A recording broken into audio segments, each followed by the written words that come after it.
Stephanie. Oi. Ah, não, só para saber se meu áudio está saindo direitinho antes de a gente começar. Ah, beleza.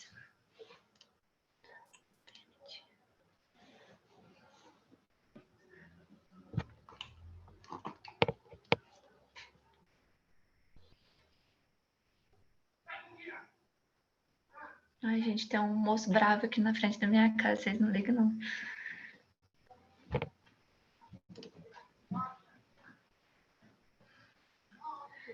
Pode começar, Carol? Pode sim, já está gravando e podem meter bronca. Beleza. Primeiramente, boa noite a todos. Meu grupo é composto pela Lidiane, Milene e eu, e a gente vai falar sobre distúrbios alimentares e sua consequência para a saúde. Primeiramente, o que são distúrbios alimentares? São crises ou transtornos no comportamento alimentar que vão causar problemas psicológicos, mas também pode acontecer o contrário, quando a pessoa já tem algum problema psicológico e isso desencadeia algum transtorno no comportamento. Como, por exemplo, caso a pessoa tenha algum problema de autoestima, de autoimagem, e a partir disso ela enxerga o seu corpo de forma deturpada e para compensar isso, ela desconta no seu comportamento alimentar. São descritas duas formas diferentes de comportamento. Uma que acontece durante a infância, antes dos 6 anos de idade, que não está associada à preocupação com a boa forma corporal, geralmente está associada à forma como os alimentos são apresentados para a criança, mas embora não esteja associada à forma corporal, acaba atrapalhando o desenvolvimento da criança.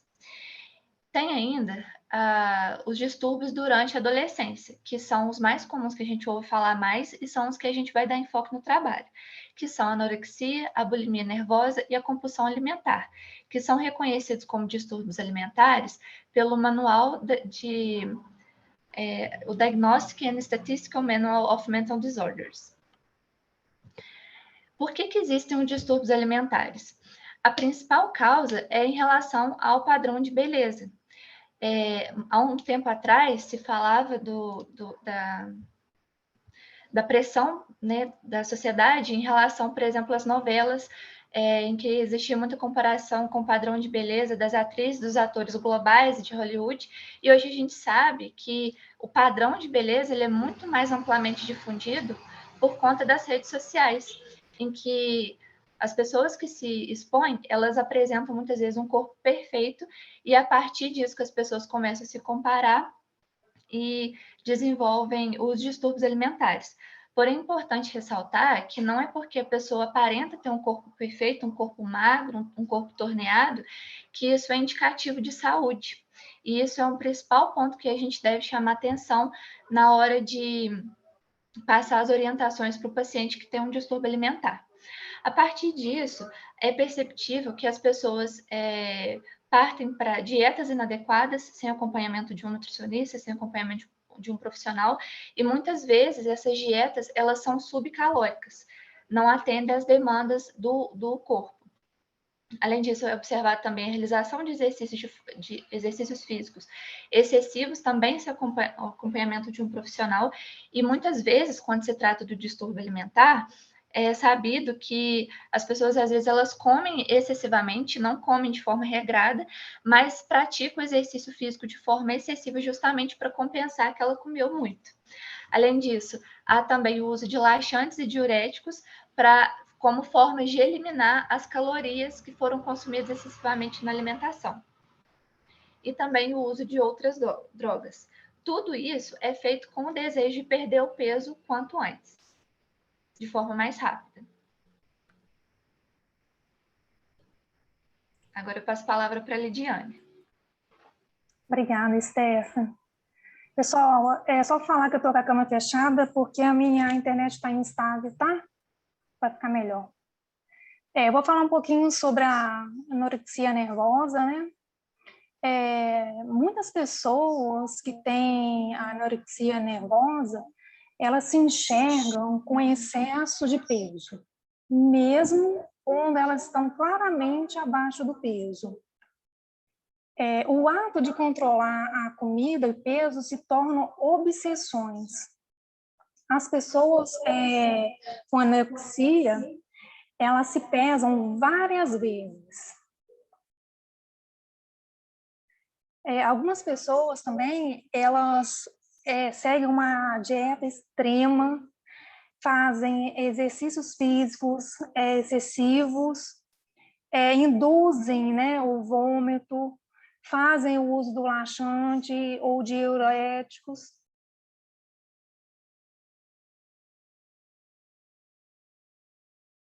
Aqui eu vou falar um pouquinho sobre os sintomas, tá? Manter o baixo peso corporal, extremamente baixo, manter severa restrição alimentar, intenso temor de ganhar peso, imagem distorcida do corpo e autoestima fortemente influenciada pelas percepções. E nas mulheres, temos a falta da menstruação. Algumas pessoas que têm anorexia, elas se recuperam rapidamente. E outras, elas apresentam... ela cai nesse ciclo, né? Ela melhora um pouquinho, depois volta de novo a apresentar todos os sintomas, que são as recaídas, né? Alguns sintomas e complicações médicas, a gente pode falar do cabelo e as unhas frágeis, a pele seca e amarelada, anemia leve, perda de músculo e fraqueza, a constipação grave, pressão arterial baixa, dano à estrutura e função do coração, danos cerebrais, falha de vários órgãos, infertilidade e muitas outras. A bulimia nervosa. As pessoas com bulimia nervosa, ela tem episódios recorrentes e frequentes de comer de forma incomum grandes quantidades de alimentos e sentir uma falta de controle sobre esses episódios. Essa compulsão, ela é seguida por um comportamento que compensa o excesso de comida, como o vômito forçado, uso excessivo de laxantes ou diuréticos, jejum, exercício físico em excesso. E, ao contrário da anorexia, as pessoas com bulimia geralmente mantêm o que é considerado um peso saudável normal, enquanto alguns são ligeiramente acima do peso. Mas como as pessoas com anorexia nervosa, muitas vezes, temem ganhar peso, eles querem desesperadamente perder peso e são intensamente felizes com o ganho e a forma do seu tamanho, perdão. Normalmente, o comportamento bulímico é feito secretamente, porque muitas vezes esse comportamento ele vem acompanhado de sentimento de desgosto e muita vergonha. Pode passar, Esther.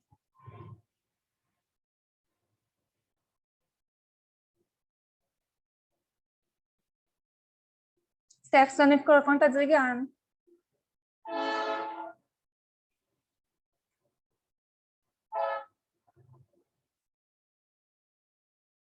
Gente, desculpe o barulho aí do trem, que eu moro perto da via férrea, tá? Então, aqui eu só queria complementar que aqui a gente colocou a imagem da princesa Diana, que era casada com o príncipe Charles da Inglaterra. Fica também a indicação da série The Crown, que na última temporada mostra que ela sofria com bulimia. Isso. E ter exemplos assim, como ela, que é uma pessoa muito famosa, é importante para chamar atenção que é muito relevante a gente falar sobre o tema, porque muitas vezes a gente acha que não é comum, né, das pessoas passarem por isso, e como a Lidiane falou, é um comportamento secreto. Então, se a gente falar mais sobre o assunto, a gente pode se tornar a porta de entrada para as pessoas procurarem ajuda.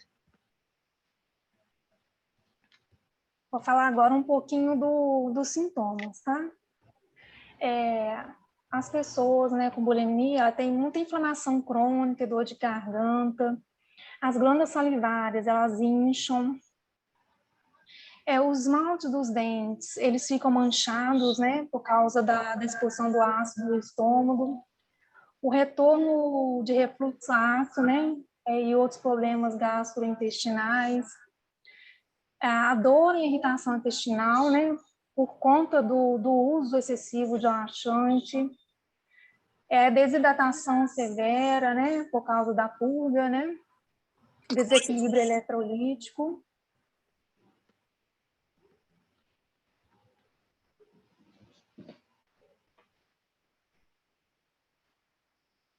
As pessoas com os distúrbios compulsivos, ela perde o controle sobre a alimentação, né? E ao contrário da bulimia, os períodos de compulsão alimentar, elas não são seguidos com comportamentos compensatórios como a purga, né? Exercício excessivo ou jejum. Como resultado, as pessoas com transtorno compulsivo, elas estão frequentemente com excesso de peso ou obesidade. E essas pessoas, né, obesos, ela tem maior risco de desenvolver doenças cardiovasculares e hipertensão arterial. Essas pessoas também experimentam a culpa, a vergonha, a angústia sobre a compulsão. E isso pode levar a uma compulsão excessiva.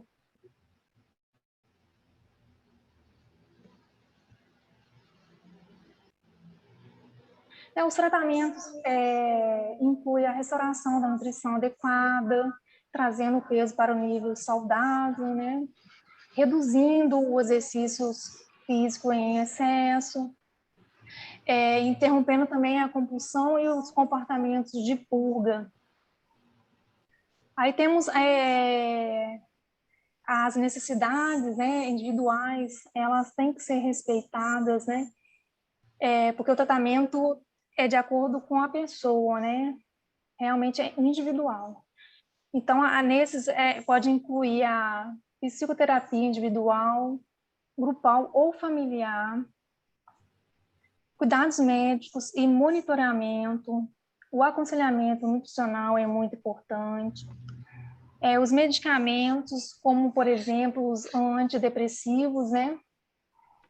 E algumas pessoas, elas precisam ser internadas para tratar problemas causados pela desnutrição, ou mesmo para garantir que elas comam o suficiente se tiverem muito baixo peso, né? E é importante ressaltar que a recuperação completa é possível. Agora eu passo a palavra para a Stephanie. Agora eu vou falar um pouco sobre a relação dos distúrbios alimentares entre praticantes de musculação, que eu acho que é o que mais interessa para a nossa liga. Então, tudo que eu falar agora vai ser baseado nesse artigo de 2018, que foi publicado no Centro Universitário de Brasília. Bom, é sabido que a musculação ela é procurada, né, por muitas pessoas como uma forma de melhoria da qualidade de vida e tem o objetivo de preparo físico, independente se a pessoa é atleta ou não.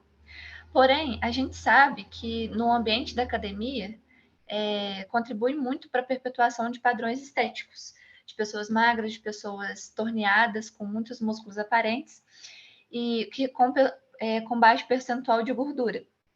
Então, é possível fazer essa relação. Será que a prática da musculação ela pode ter alguma associação com distúrbio alimentar? Será que pessoas que têm esses distúrbios buscam a musculação?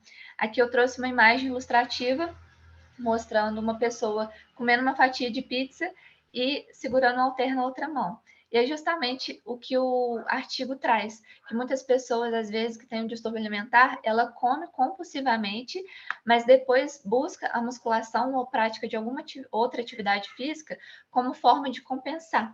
E esse desequilíbrio de comer excessivamente e fazer exercício excessivamente, mesmo que traga como resultado um corpo perfeito, não é indicativo de saúde. Nesse artigo, ele traz vários testes de investigação que eu achei muito interessante, trouxe alguns aqui para mostrar para vocês, que são testes usados para identificar se o paciente tem algum distúrbio de alimentação. Em um desses foi usado em um estudo transversal numa academia de Maringá, no Paraná, em que 100 indivíduos praticantes de atividade física foram analisados, todos adultos entre 20 e 59 anos, tanto homens como mulheres, e foi aplicado esse teste aqui, ó, EAT, é um teste de atitude alimentar, que tem várias perguntas, como, por exemplo, fico apavorado com a ideia de estar engordando? Evito comer quando estou com fome? Sinto-me preocupado com alimentos? E assim vai. Dependendo da resposta da pessoa, traçado um perfil para saber se ela tem possibilidade de ter algum distúrbio alimentar ou não. Nesse estudo, teve como resultado que 7% das pessoas entrevistadas apresentavam algum sintoma para anorexia nervosa, sendo a maioria mulher. Esse dado, que a maioria mulher, é muito importante porque reflete a cultura da nossa sociedade, em que as mulheres sentem mais a pressão social de seguir os padrões estéticos. Em outro estudo feito no interior do estado de São Paulo, já numa academia exclusivamente feminina, foi avaliado a relação entre a prática de atividade física, os padrões alimentares dessas mulheres, o grau de insatisfação corporal que elas relatavam. Foram entrevistadas 30 mulheres entre 18 e 39 anos e foi aplicado esse teste de investigação bulímica de Edimburgo, perguntando qual a altura, qual o peso, se você se sente muito gordo, pouco gordo, se você sente que você está abaixo do peso. E isso é um ponto muito interessante para identificar se a pessoa tem um distúrbio de alimentação, porque muitas vezes a pessoa ela tem um corpo de um jeito, mas ela se enxerga mais magra ou mais gorda. Tanto no caso das pessoas com anorexia, que muitas vezes se enxergam mais gordas e por conta disso elas vão tentando emagrecer cada vez mais, como também tem o caso, embora seja um pouco mais raro, de pessoas que se enxergam magras e têm compulsão alimentar e por conta disso comem cada vez mais. O resultado desse teste foi que 9,9% dos entrevistados, que corresponde a 3 indivíduos, apresentavam risco para o desenvolvimento do transtorno alimentar dentro da academia. Um último estudo, que também foi realizado numa academia em São Paulo, em 2015, analisou se havia alguma atitude negativa em relação ao exercício físico de praticantes dentro de uma academia e fez essa relação se havia insatisfação corporal dessas pessoas. Esse teste aqui, que é o Body Shape Questionnaire, ele tem 34 perguntas, aqui tem 16, que vocês podem ler algumas para saber mais ou menos como que é esse questionário. Ele teve como resultado que 3% dos participantes marcaram muito frequente ou sempre nas perguntas, e quando questionados, muitas pessoas responderam mais do que o previsto, que já, como fala, incentivaram o vômito para se sentir mais magro, como uma forma de compensar mesmo. Então, tendo como base esses 3 estudos, embora tenha trazido 3 estudos, né, ainda existem poucos estudos sobre o tema, e por conta disso ainda não pode se afirmar que existe claramente uma relação entre a musculação e pessoas que têm distúrbios alimentares. Porém, é muito importante que sejam feitos mais estudos nesse sentido, justamente para esclarecer se há alguma relação e, a partir disso, pensar em alguma medida para evitar que exista essa relação. Tendo com base esses estudos, embora não seja possível inferir claramente que existe essa relação, chama-se atenção que é muito importante, dentro das academias, ter atenção a esses praticantes de musculação, porque eles podem potencialmente ter algum tipo de distúrbio. Então, é importante ter medidas de conscientização e tudo, porque, como a gente viu, as porcentagens são muito baixas, 7%, 3%. Então, a gente pensa, pô, a porcentagem é baixa, não é uma coisa relevante. Porém, a gente tem que pensar que não é apenas porcentagem. diz respeito à qualidade de vida e ao estilo de vida de pessoas. Então, nós, como profissionais de saúde, também, quanto ligantes da medicina do esporte, a gente tem um papel social muito importante de estar atento a esses números, não apenas números, mas a relação dessas pessoas, para tentar evitar ao máximo que haja essa relação. Agora eu passo a palavra para a Milene. Então, eu vou falar sobre a leptina e a sua relação com os distúrbios alimentares. A leptina ela é uma proteína produzida por adipócitos e ela está ligada à inibição da ingestão alimentar e o aumento do gasto energético. Ela tem função não somente nos adipócitos, mas também ela tem vários outros sistemas, como o respiratório, o imune, o reprodutivo. Ainda não tem muitos estudos falando sobre a função específica da leptina em cada sistema, mas já é comprovado que ela tem relação com vários. E pacientes com anorexia e bulimia apresentam níveis muito baixos de leptina. E ela está relacionada também à redução do gasto energético, né?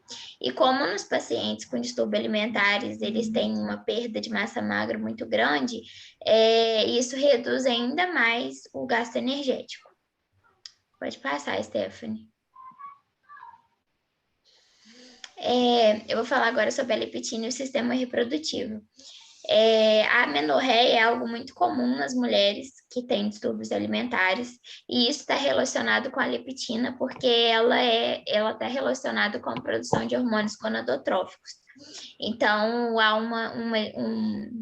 uma irregularidade menstrual, até mesmo a amenorreia nas mulheres com distúrbios alimentares. Além disso, as mulheres necessitam de maiores concentrações da leptina, porque elas são mais resistentes aos seus efeitos. Por isso que isso pode explicar o fato de ser mais comum em mulheres os distúrbios alimentares. Além de toda a questão da pressão social, da pressão estética, a questão da sensibilidade à leptina também é um fator que influencia o predomínio nas mulheres. E nos homens, os homens com distúrbios alimentares também apresentam queda de testosterona, porque também está ligado à questão da leptina. Pode passar, Stephanie. Além disso, tem outros fatores também associados à leptina que dificultam a adesão do tratamento do paciente. A redução da serotonina, ela também está ligada à leptina. A redução da serotonina pode estar ligada à redução da ingestão de triptofano ou também com a leptina, por causa que o metabolismo ali está ligado dos dois. O nível de cortisol também, nível de cortisol aumentado, que é muito comum em pacientes com distúrbios alimentares, também diminuem mais ainda os níveis de leptina. Então, é uma série de fatores que vão diminuindo cada vez mais os níveis de leptina e, consequentemente, tem uma alteração no ciclo circadiano, porque vai alterar cortisol, vai alterar a leptina, que tem a concentração maior no horário ali de 1, 2 horas da tarde. E essa redução vai trazer consequências para diversas partes do corpo, porque a leptina tem ação em diversos sistemas do organismo. E dessa forma pode-se concluir que não só a parte psicológica que interfere na dificuldade de adesão do tratamento e da volta ao comportamento normal alimentar. Alterações do próprio distúrbio dificultam ainda mais o retorno do comportamento alimentar normal, já que a leptina, a diminuição da leptina, da serotonina, o aumento do cortisol, tudo isso vai fazer com que seja mais difícil aderir ao tratamento e voltar com o comportamento alimentar normal. Essas são as nossas referências bibliográficas. Pode passar, Stephanie. E aqui eu coloquei o artigo, o QR Code, que vai para o artigo da leptina, que fala bem mais aprofundado sobre essa questão, que tem muita coisa interessante também para quem quiser olhar depois. É isso.